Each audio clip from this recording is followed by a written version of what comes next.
Welcome to McPlum, simple solutions served daily. You start by confirming essentials.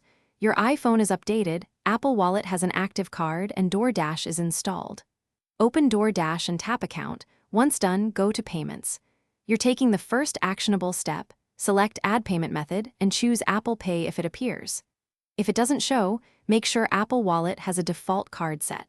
This step links the two apps so you can pay seamlessly at checkout without typing card details. Now you complete the middle steps to use Apple Pay and Doordash. Place items in your cart and proceed to checkout. Once the payment screen loads, choose Apple Pay as the method. You'll see a summary, confirm tip and delivery address, then double-click the side button or use Touch ID to authorize. If your phone prompts, select the correct card from Wallet. This authorization sends a tokenized payment to Doordash so your real card number stays private. Finish by verifying the order confirmation on screen and in your email.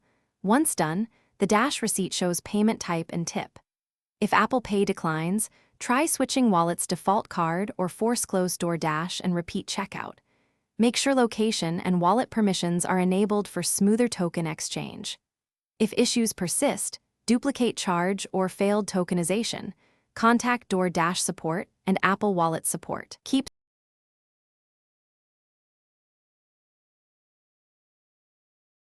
Thanks for watching. Stay juicy and subscribe.